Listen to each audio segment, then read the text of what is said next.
John chapter 2. On the third day, a wedding took place at Cana in Galilee. Jesus' mother was there, and Jesus and his disciples had also been invited to the wedding. When the wine was gone, Jesus' mother said to him, "They have no more wine." "Woman, why do you involve me?"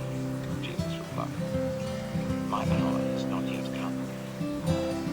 His mother said to the servants, "Do whatever he tells you to do." Nearby stood 6 stone water jars, the kind used by the Jews for ceremonial washing, each holding from 80 to 120 liters.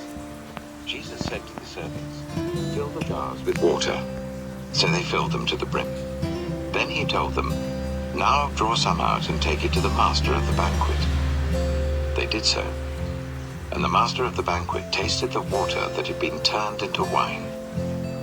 He didn't realize where it had come from, though the servants who had drawn the water knew. Then he called the bridegroom aside and said, "Everyone brings out the choice wine first, and then the cheaper wine after the guests have had too much to drink. But you have saved the best till now." What Jesus did here in Cana of Galilee was the first of the signs through which he revealed his glory, and his disciples believed in him. After this, he went down to Capernaum with his mother and brothers and his disciples. There they stayed for a few days. When it was almost time for the Jewish Passover, Jesus went up to Jerusalem. In the temple courts, he found people selling cattle, sheep and doves, and others sitting at tables exchanging money. So he made a whip out of cords and drove all from the temple courts, both sheep and cattle. He scattered the coins of the money changers and overturned their tables. To those who sold doves, he said, "Get these out of here. Stop turning my Father's house into a market." His disciples remembered that it is written, "Zeal for your house will consume me." The Jews then responded to him, "What sign can you show us to prove your authority to do all this?"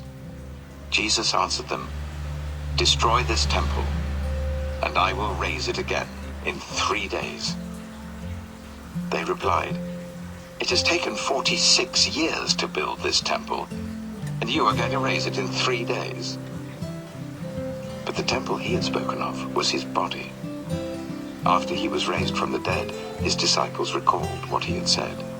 Then they believed the scripture and the words that Jesus had spoken. Now while he was in Jerusalem at the Passover festival, many people saw the signs he was performing and believed in his name. But Jesus would not entrust himself to them, for he knew all people. He did not need any testimony about mankind, for he knew what was in each person.